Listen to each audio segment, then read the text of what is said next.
ग्वालियर में रिश्तों को तार-तार कर देने वाला मामला सामने आया है, जहां पर रिश्ते में मामा ने अपनी नाबालिग भांजी के साथ बलात्कार किया। मामला घाटी गांव थाना इलाके का, जहां नाबालिग अपने छोटे भाई के साथ घर पर अकेली थी। बच्ची के माता पिता एक शादी में रोड लाइट उठाने के काम से गए हुए थे और इसी का फायदा उठाकर मामा ने बच्ची के साथ बलात्कार किया। जबलपुर में एक युवती ने अपने प्रेमी पर जानलेवा हमला करने का आरोप लगाया। युवती का कहना है कि सूरज तिवारी नाम का युवक के साथ उसकी दोस्ती थी। इसी बीच युवक ने शादी का झांसा देकर 5 सालों तक उसका शोषण किया और फिर शादी करने से मुकर गया। जब युवती ने उस पर शादी का दबाव बनाया तो उसने जान से मारने की धमकी देना शुरू कर दिया और युवती के घर पे बम भी फेंका। अमरोहा में अत्याधिक गर्मी से गौशाला में पशु बेहाल है। 40 डिग्री तापमान धूप में पशु गौशाले के बाहर खड़े हैं, क्योंकि गर्मी से बचने के लिए प्रशासन ने कोई इंतजाम ही नहीं किए। गौशाला में पशु सूखा भूसा खाने को मजबूर है। गंगेश्वरी ब्लॉक के साथलपुर और ढोडियाल गौशाला के हाल बेहद खराब है। बैरसिया के पीएम श्री शासकीय सरोजिनी नायडू कन्या स्कूल में आयोजित समर कैंप का समापन हुआ। इस मौके पर मुख्य अतिथि के तौर पर एसडीएम आशुतोष गोस्वामी ने कार्यक्रम की अध्यक्षता की। कैंप में छात्राओं ने बढ़ चढ़कर हिस्सा लिया। वरिष्ठ शिक्षक दिनेश शुक्ला ने बताया कि 12 दिवसीय समर कैंप में छात्राओं को आर्ट एंड क्राफ्ट, नृत्य और संगीत के साथ पर्यावरण को कैसे सुरक्षित किया जाए। जबलपुर के श्रीकदान स्थित तालाब में एक युवक का शव पाया गया है। मृतक की पहचान श्रीकदान के ही रहने वाले रंजीत कौल के तौर पर हुई है। युवक तालाब में कब और कैसे डूबा इसका पता नहीं चल पाया है। पुलिस ने शव को फिलहाल बाहर निकालकर पोस्टमार्टम के लिए भेज दिया है। सब इंस्पेक्टर राजेश पांडे ने बताया कि मृतक 3 दिन से लापता था। इसकी परिवार वालों ने रिपोर्ट दर्ज कराई। भोपाल में केएसजी कोचिंग में टॉपर्स मीट का आयोजन किया गया, जिसमें सिविल सेवा परीक्षाओं में अच्छा प्रदर्शन करने वाले छात्रों की उपलब्धि का जश्न मनाया गया। केएसजी संस्थान के सचिन गोयल, समीर गोयल समेत 6 छात्रों का यूपीएससी में सिलेक्शन हुआ है। संस्थान के डायरेक्टर डॉक्टर खान ने कहा कि केएसजी में सही रणनीति बनाई जाती है। मंडला के खरखरा गांव में 2 सगी बहनों को जहरीले सांप ने डस लिया। आनंद फानन में परिवार वाले दोनों बहनों को लेकर अस्पताल पहुंचे, जहां एक बहन की मौत हो गई। वहीं दूसरी बहन ने भी जबलपुर में जाते वक्त रास्ते में दम तोड़ दिया। बता दें कि दोनों बहनें अपने घर में सो रही थी और इसी दौरान उनको सांप ने काट लिया। दर्द होने पर उनकी नींद खुली तो उनके परिवार वालों को इसकी जानकारी लगी। मुख्यमंत्री डॉक्टर मोहन यादव ने कांग्रेस नेता नाना पटोले के बयान की कड़ी निंदा की। उन्होंने कहा कि कांग्रेस बार बार आदिवासी समाज का अपमान करती है, ये उनकी गंदी मानसिकता है। वहीं सीएम यादव ने कांग्रेसियों को सीख देते हुए कहा कि भगवान राम 11 साल तक आदिवासियों के बीच में रहे और शबरी माता के झूठे वेर खाकर सभी वर्गों में इंदौर संसदीय क्षेत्र में चौथे चरण के लिए 13 मई को मतदान होगा। जिला निर्वाचन अधिकारी आशीष सिंह ने बताया कि मतदान की तमाम तैयारियां पूरी कर ली गई हैं। मतदान कर्मी सामग्री प्राप्त कर मतदान केंद्रों के लिए रवाना हुए हैं। मतदान दलों को सामग्री प्राप्त करने के लिए परेशान नहीं होना पड़ा। बेहतर व्यवस्था की गई।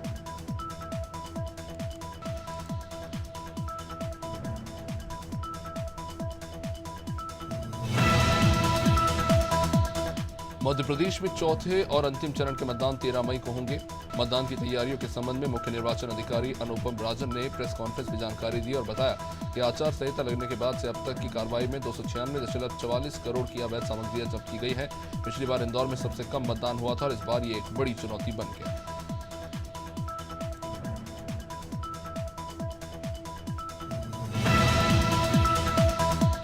मुख्यमंत्री डॉक्टर मोहन यादव ने राजभवन पहुंचकर राज्यपाल डॉक्टर मंगू भाई पटेल से मुलाकात की। राज्यपाल से मुलाकात के बाद मीडिया से चर्चा में मुख्यमंत्री ने कहा कि मध्य प्रदेश में 3 चरणों का मतदान सभी के सहयोग से संपन्न हुआ है और चौथे चरण का मतदान कल होने जा रहा है। सीएम यादव ने कहा कि मोदी सरकार ने अच्छे काम करके एक जगह बनाई है और इस कार्यकाल को मोदी के स्वर्ण देखा गया।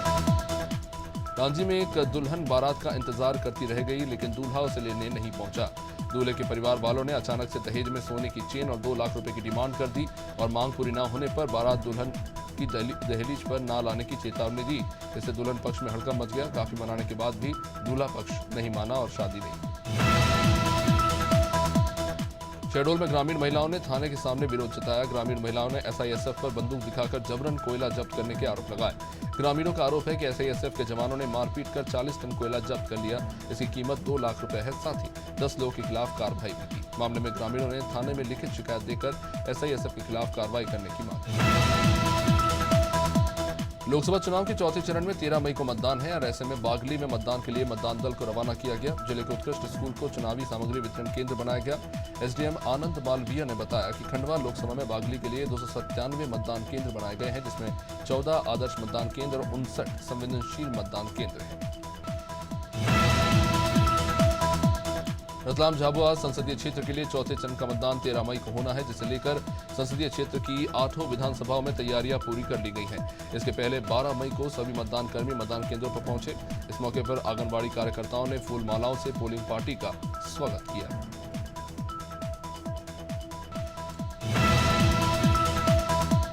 खरगोन जिले के 1548 मतदान केंद्रों में कड़ी सुरक्षा के बीच चुनावी सामग्री का वितरण किया गया। टांटिया मामा विश्वविद्यालय परिसर से ईवीएम चुनाव सामग्री का वितरण हुआ। बता दें करीब 7000 अधिकारी कर्मचारी चुनाव संपन्न कराएंगे। गर्मी को देखते हुए 177 सेक्टर मजिस्ट्रेट के साथ मेडिकल टीम और डॉक्टर भी मौजूद रहेंगे। ग्वालियर रेलवे स्टेशन पर आरपीएफ को लावारिस हालत में 3 बच्चे मिले। तीनों बच्चों में 2 बच्चियां और 1 नवजात शामिल हैं। आरपीएफ ने नवजात को अस्पताल में भर्ती कराया है। वे दोनों बच्चियों को बालिका गृह भेज दिया गया है। दरअसल आरपीएफ को यात्रियों ने सूचना दी थी कि लावारिस हालत में 3 बच्चे काउंटर के पास लंबे समय से बैठे हुए हैं।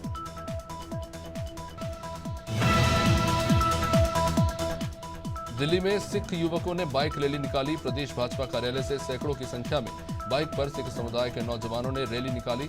इस दौरान दिल्ली प्रदेश अध्यक्ष वीरेंद्र सचदेवा, जनरल वीके सिंह मौजूद रहे और झंडा दिखाकर बाइक रैली को रवाना किया गया।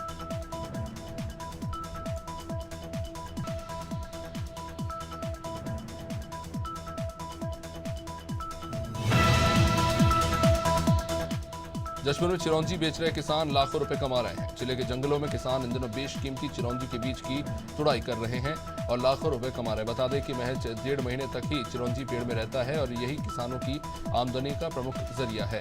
ये अंदरूनी और पहाड़ी क्षेत्रों में रहने वाले गरीब परिवारों के लिए आय का बेहतर साधन बन गया है और किसान आर्थिक रूप से सशक्त हो रहे हैं।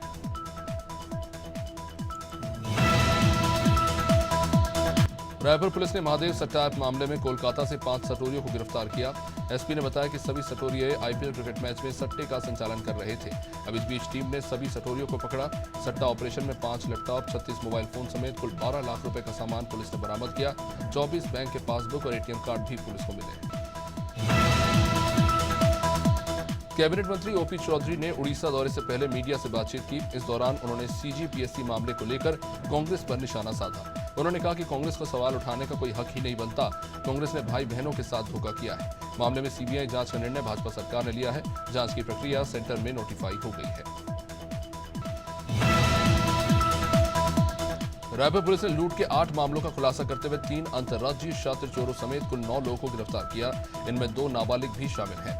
इन आरोपियों के पास से 9 लाख नकदी समेत 60 लाख रुपए के जेवर पुलिस ने बरामद किए। आरोपियों पर अलग अलग थानों में आधा दर्जन से भी ज्यादा चोरी के मामले दर्ज हैं। बता दें कि कई सीसीटीवी फुटेज खंगालने के बाद पुलिस को यह सफलता मिली। मसूरी में नगर निकाय चुनाव होने हैं, जिसे लेकर कांग्रेस पार्टी ने बैठक की। टिहरी संसदीय क्षेत्र के कांग्रेस प्रत्याशी ज्योत सिंह गुनसोला ने कहा कि कांग्रेस संगठन सबसे पुराना संगठन है। पार्टी एक सीट से एक व्यक्ति को टिकट देती है। ऐसे में सभी कार्यकर्ता प्रत्याशी को जिताने का काम करे, जिससे कांग्रेस मसूरी नगर पालिका में अपना अध्यक्ष और सभासद बना सके। रानीखेत में क्रिएटिव उत्तराखंड के सहयोग से नवा किताब कौतिक आयोजित किया जा रहा है, जिसकी शुरुआत आरसी कमांडेंट संजय कुमार ने की।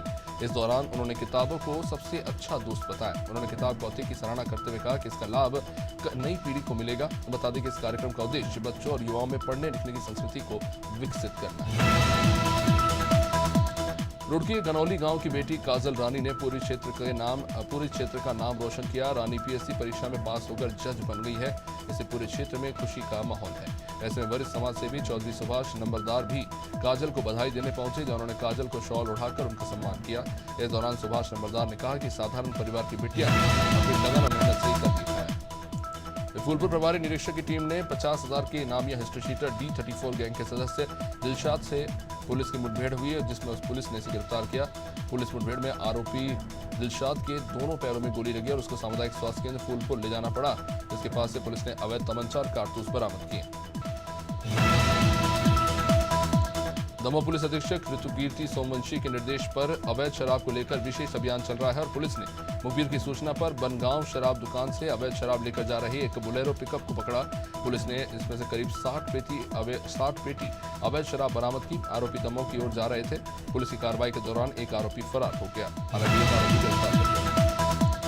डिंडोरी जिले के अमरपुर चौकी पुलिस ने हत्या के आरोपी गंगा प्रसाद धनगर को गिरफ्तार कर लिया। दरअसल आरोपी युवक एक लड़की को भगाकर रायपुर ले गया और बंद कमरे में रखा और जहर खिलाया। उपचार के दौरान इस लड़की की डिंडोरी के जिला अस्पताल में मौत हो गई। परिवार वालों की शिकायत पर युवक को गिरफ्तार कर न्यायालय में पेश किया गया।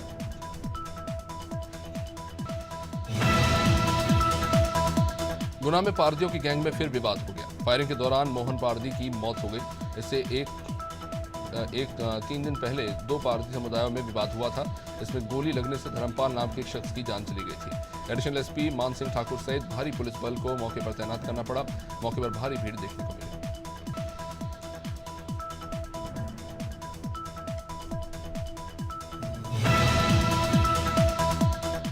हापुड़ में गहरे पानी में नाव में बैठकर गंगा के बीच मौत का ये स्टंट। युवक गहरे पानी में नाव को दौड़ाकर स्टंट करते रहे। बिना लाइफ जैकेट पहने युवक स्टंट करते पाए गए। गंगा में नाव से स्टंट करने का ये वीडियो अब काफी वायरल हो रहा है। ये मामला गढ़ कोतवाली क्षेत्र के गंगा ब्रज घाट का है।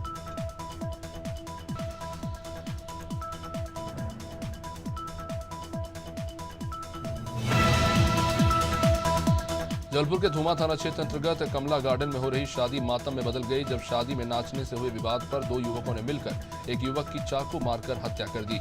मामले की जानकारी देते हुए पुलिस ने बताया कि कमला गार्डन में शादी समारोह में आकाश अहिरवार वहां बज रहे गानों में नाच रहे थे और इसी दौरान जबलपुर से आए 2 युवकों के साथ उनका विवाद हो गया। खदान के भीतर मौजूद भारी वाहनों से बड़े पैमाने पर डीजल की चोरी का काम एक बार फिर से शुरू हो गया है। इसका ताजा उदाहरण रविवार की दोपहर देखने को मिला, जहां त्रिपुरा राइफल्स विभागीय सुरक्षाकर्मी और कुसमुंडा पुलिस की टीम ने कुसमुंडा खदान के भीतर डीजल से भरा एक टैंकर पकड़ा। हालांकि टैंकर चालक, उसमें सवार लोग मौके से भाग खड़े हुए। टैंकर में पेट्रोल डीजल। सतना जिले की कोठी में भगवान परशुराम को लेकर आपत्तिजनक टिप्पणी व गाली देने को लेकर सर्व समाज में आक्रोश है। सर्व समाज के लोगों ने कोठी थाना प्रभारी को ज्ञापन सौंपते हुए भगवान परशुराम पर आपत्तिजनक टिप्पणी करने और गाली देने वाले युवक को तत्काल गिरफ्तार कर कार्रवाई की मांग की।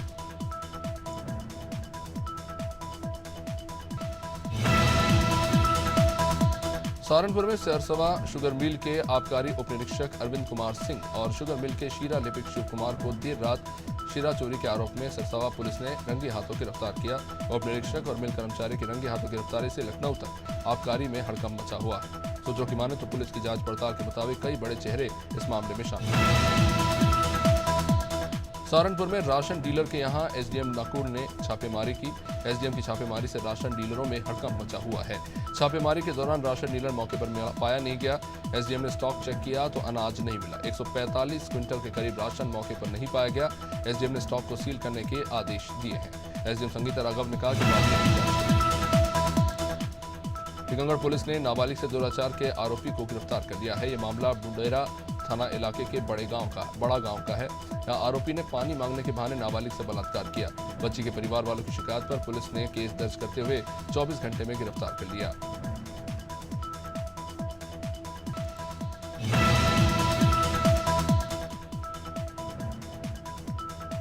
बारह मई को मदर्स डे है। मुनव्वराना के ये मदर्स डे के दिन अयोध्या के मणि पर्वत स्थित वृद्धा आश्रम में हालात देखे गए, जहां रहने वाले ज्यादातर बुजुर्ग महिलाएं अपने बच्चों की गलतियों को छुपाने की कोशिश आज भी कर रहे हैं, लेकिन आखिर में महिलाओं की नम आंखों ने उनके सारे राज खोल दिए जो आश्रम में। उन्नाव में से खबर, जहां जिला अस्पताल के इमरजेंसी वार्ड में भर्ती महिला मरीज को चादर नहीं मिला। परिवार वालों ने कई बार स्वास्थ्य कर्मचारियों से गुहार लगाई, लेकिन किसी ने भी उनकी एक नहीं सुनी। परेशान होकर महिला के भतीजे ने एक कर्मी को 500 रुपए दिए, तब उसे चादर मिली। तो कुछ देर बाद महिला का बैग भी चोरी हो गया, जिसमें सोने की चेन और 5000 रुपए नकद थे।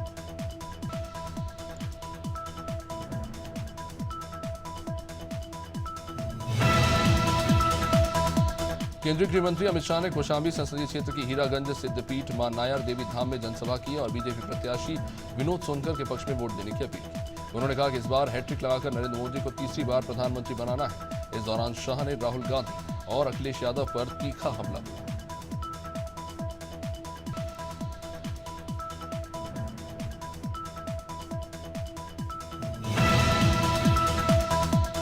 केंद्रीय मंत्री स्मृति ईरानी अमेठी दौरे पर रही, जहां उन्होंने विशाल जनसभा को संबोधित किया। इस दौरान उन्होंने कांग्रेस पर जमकर निशाना साधा व बीजेपी की उपलब्धियां भी गिनाई। मंत्री स्मृति ईरानी ने कहा कि कांग्रेस के शहजादे जो 15 सालों में नहीं कर पाए, उसे हमने 5 सालों में कर दिखाया है। हमने अमेठी का विकास किया। कोरोना काल में किसी को ऑक्सीजन दवा की कमी नहीं होने दी। बीजेपी के हर एक कार्यकर्ता ने गाँव-गाँव जाकर लोगों से मुलाकात की, सेवा की। बहराइच के केसरगंज में सीएम योगी ने जनसभा की और पार्टी प्रत्याशी के समर्थन में प्रचार किया। सीएम योगी ने कहा कि अगर सपा कांग्रेस गठबंधन की सरकार आ गई तो आम जनमानस के ऊपर विरासत टैक्स लगाया जाएगा। आपकी संपत्ति को सरकार के गुंडे अपने कब्जे में कर लेंगे। बता दें कि सीएम योगी आदित्यनाथ लोकसभा केसरगंज में ब्रजभूषण शरण सिंह के बेटे करण भूषण के लिए प्रचार कर रहे हैं। यूपी के बाराबंकी में अखिलेश यादव ने चुनावी जनसभा को संबोधित किया और गठबंधन प्रत्याशी तनुज पुनिया के पक्ष में वोट की अपील की। उन्होंने नारा देते हुए कहा कि नहीं करेंगे 200 पार, अब की बार गठबंधन सरकार। अब इस दौरान कांग्रेस नेता अविनाश पांडे ने भी भाजपा पर हमला बोला। उन्होंने कहा कि जैसे जैसे चुनाव बढ़ता जा रहा है, जनता की नाराजगी बढ़ती जा रही है। शाहजहांपुर लोकसभा चुनाव और ददरोला उपचुनाव के लिए 13 मई को वोटिंग होनी है। चुनाव के लिए पोलिंग पार्टियां मतदान केंद्र के लिए रवाना हो गई। पुलिस प्रशासन का कहना है कि 13 मई को होने वाले मतदान को लेकर सभी तैयारियां चाक चौबंद है। संवेदनशील मतदान केंद्रों पर सीसीटीवी लगाए गए हैं। जिलाधिकारी और पुलिस अधीक्षक ने जिले भर के मतदाताओं से निर्भीक होकर मतदान करने की अपील की। बलिया में पूर्व छात्र संघ के अध्यक्ष पर फायरिंग का मामला। घायल सिप्रांत सिन्हा को गंभीर हालत में वाराणसी रेफर किया गया। बता दें कि सुखपुरा थाना क्षेत्र में 1 साल पहले एक छात्र की हत्या हुई थी, जिसमें सिप्रांत सिंह को मुख्य आरोपी बनाया गया था और इसी का बदला लेने के लिए सिप्रांत सिंह को गोली मारी गई। मौके पर पहुंचे एसपी ने कहा कि परिवार वालों की शिकायत पर मुकदमा दर्ज किया जा रहा है। आरोपी फरार। उन्नाव में चौथे चरण के लिए 13 मई को मतदान होना है। रविवार को कड़ी सुरक्षा व्यवस्था के बीच मतदान कर्मी मतदान केंद्रों के लिए रवाना हुए। इस दौरान रवानगी स्थल पर भीषण गर्मी के बीच अव्यवस्थाओं का बोलबाला रहा। मतदान कर्मियों को पानी से लेकर छांव तक के लिए जूझना पड़ा। जिला निर्वाचन अधिकारी गौरांग राठी ने बताया कि संसदीय क्षेत्र में निष्पक्ष और निर्भीक मतदान के पुख्ता इंतजाम किए गए। 13 मई को होने वाले चौथे चरण के मतदान को लेकर औरैया में जिला प्रशासन ने सुरक्षा के कड़े इंतजाम किए। औरैया मंडी समिति से मतदान के लिए पोलिंग पार्टियों को रवाना किया गया। 4 दिनों तक मंडी समिति पूरी तरह बंद रहेगी। मंडी समिति परिसर में ईवीएम की निगरानी के लिए 40 सीसीटीवी कैमरे लगाए गए हैं।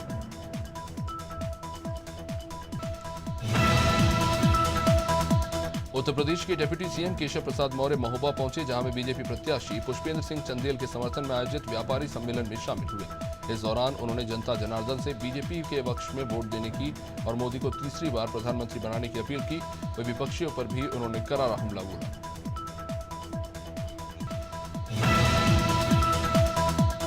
कानपुर में 13 मई को चौथे चरण के लिए मतदान होना है, जिसे लेकर 1292 पोलिंग पार्टियों को रवाना किया गया। वरिष्ठ अधिकारियों की मौजूदगी में दल रवाना हुआ। बता दें कि जिले में प्रशासन ने 884 मतदान केंद्र बनाए। एसपी का कहना है कि मतदान केंद्रों पर सुरक्षा के पुख्ता इंतजाम रहेंगे, जिससे होने वाला चुनाव शांतिपूर्ण तरीके से हो। राजधानी देहरादून के स्मार्ट सिटी के कार्यों को लेकर अब भाजपा के विधायक ही सवाल उठा रहे हैं। भाजपा विधायक विनोद चमोली का कहना है कि स्मार्ट सिटी का काम जिस तरीके से होना चाहिए था, वैसा हो नहीं पाया।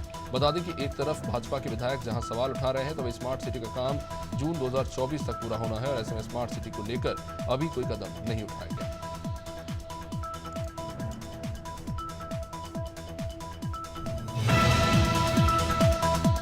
राज्यपाल और पूर्व लेफ्टिनेंट जनरल गुरमीत सिंह ने केदारनाथ के दर्शन किए। गुरमीत सिंह ने बाबा की पूजा अर्चना कर विश्व और जन कल्याण के लिए कामना की। इस दौरान उन्होंने केदारनाथ में चल रहे पुनर्निर्माण और विकास कार्यों की भी समीक्षा की। राज्यपाल ने धाम को प्लास्टिक मुक्त करने के लिए सभी से सामूहिक प्रयास करने की अपील की।